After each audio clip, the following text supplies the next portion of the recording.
Hello everyone, नमस्ते। मैं हूँ प्रीति और स्वागत है आपका मेरे यूट्यूब चैनल पर जिसका नाम है ए स्क्वायर ट्रेंड, जहाँ पर हम बात करते हैं फैशन मंत्र और हेल्थ केयर टिप्स के बारे में। सो गाइस, आज हम बात करने वाले हैं हेल्थ केयर टिप्स रिलेटेड कुछ पॉइंट के बारे में। एंड ये पॉइंट आपको मैं कुछ ऐसे बताना चाहती हूँ जैसे जो गाना है, आजकल तेरे मेरे प्यार के चर्चे हर जुबान पर, सबको मालूम है और सबको खबर हो गई तो क्या, सॉरी, आजकल डेल्टा वायरस के चर्चे हर जुबान पर, किसी को कुछ मालूम नहीं और किसी को कुछ खबर करने की पड़ी नहीं है। सो गाइस, आज हम बात करने वाले हैं थर्ड वेव के बारे में। वीडियो में मैं बात करने वाली हूँ डेल्टा प्लस वेरिएंट क्या है, म्यूटेशन कैसे होते हैं, WHO और ICMR ने क्या क्या गाइडलाइंस जारी की हैं इन सारी चीज़ों को लेके, और हम थर्ड वेव से कैसे बच सकते हैं। तो सबसे पहली चीज़ ये कि डेल्टा प्लस वेरिएंट क्या है। डेल्टा प्लस वेरिएंट या डेल्टा वेरिएंट ये वो वेरिएंट है जिसकी वजह से पूरी दुनिया में सेकेंड वेव आई थी। एंड डेल्टा प्लस वेरिएंट जो है ये इसी का एक फॉर्म है जो म्यूटेशन होके आगे आया हुआ है। अब ये म्यूटेशन क्या होता है? म्यूटेशन सभी लिविंग बीइंग में होता है, इंसानों में होता है, पौधों में होता है, बैक्टीरिया में होता है, वायरस में होता है। जब रिप्रोडक्शन होता है तब म्यूटेशन होता है।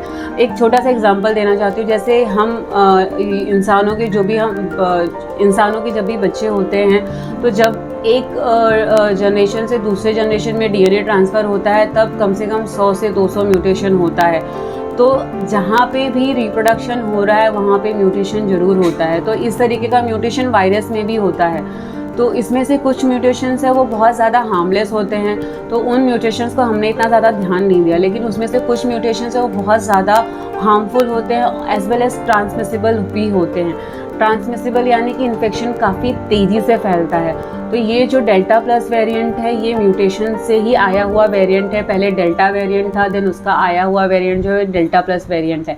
अभी तक जो साइंटिस्ट ने रिसर्च किया है इसके काफ़ी सारे नाम दिए गए हैं, alpha, beta, gamma, delta, and अभी जो आ रहा है वो डेल्टा प्लस वेरिएंट है। तो अभी जो अनुमान लगाया जा रहा है कि डेल्टा प्लस वेरिएंट की वजह से थर्ड वेव आ सकती है। लेकिन WHO ने इसको 2 कैटेगरी में डिवाइड किया हुआ है, variant of concern end variant of interest. Variant of interest में आता है डेल्टा वायरस। डेल्टा वायरस अब तक ऑलमोस्ट 98 देशों में फैल चुका है और वहाँ पे बहुत सारे लोगों को इन्फेक्शन फैला चुका है। और डेल्टा प्लस वेरिएंट जो है अभी कुछ जगहों पे ही देखा गया है और इसी से अनुमान लगाया जा रहा है कि जो डेल्टा प्लस वेरिएंट है इसकी वजह से थर्ड वेव आ सकती है। अब दूसरा जो कंसर्न साइंटिस्टों ने जाहिर किया हुआ है वो ये है कि डेल्टा प्लस वेरिएंट जो है डेल्टा वेरिएंट से 60% ज़्यादा ट्रांसमिसिबल है और हार्मफुल है।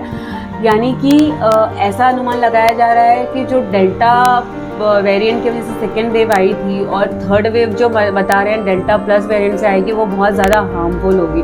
लेकिन खुशी की बात ये है कि सेकेंड वेव के टाइम पे हमारे देश में वैक्सीनेशन बहुत कम हुआ था या ना के बराबर हुआ। उसके लेटेस्ट डेटा के हिसाब से अब तक पूरे देश में 35 करोड़ लोगों ने सेकेंड डोज तक ले लिया है और कम से कम 56 करोड़ लोगों ने एटलीस्ट सिंगल डोज ले लिया है।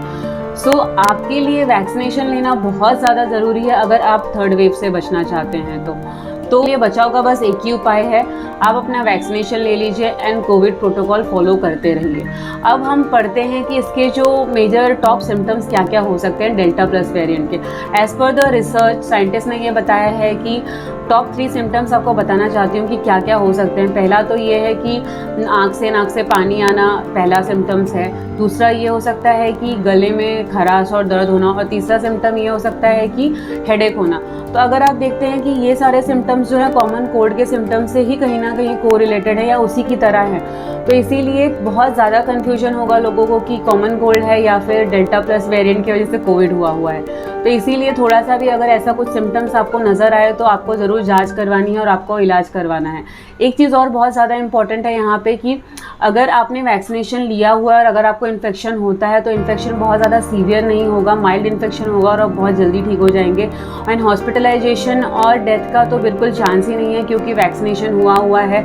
ये सारे जो भी वैक्सीनेशन है, भले ही कोवैक्सीन है, स्पुतनिक है या कोविशील्ड है, ये सारे वैक्सीनेशन 90% इफेक्टिव है इन सारे वायरसेस की। अब हम बात करते हैं कि WHO ने और ICMR ने क्या बोला है इन सारी चीज़ों के ऊपर। मैं इनका रेफरेंस इसलिए दे रही हूँ क्योंकि इन बॉडीज़ ने बहुत ज़्यादा रिसर्च की है पूरे कोविड पैंडमिक के ऊपर। तो सबसे पहली बात, WHO ने और ICMR ने इसको वेरिएंट ऑफ कंसर्न नहीं माना है, तब की गवर्नमेंट ऑफ इंडिया ने इसको वेरिएंट ऑफ कंसर्न माना था। उनका ऐसा मानना है कि अगर लोगों का वैक्सीनेशन हुआ है और लोग कोविड प्रोटोकॉल प्रॉपर फॉलो करते रहेंगे तो थर्ड वेव से बहुत ज़्यादा नुकसान नहीं होगा।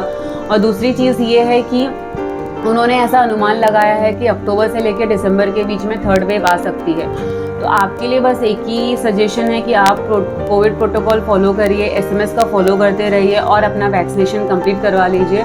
तो आपके ऊपर या पूरे इंडिया के ऊपर थर्ड वेव का कोई बहुत ज़्यादा असर नहीं होगा। पैंडेमिक है, third, fourth, fifth, six wave आती रहेंगी, लेकिन हर वेव से लड़ने के लिए हमें स्ट्रांगली खड़े रहना है। This is what I want to convey through this video guys.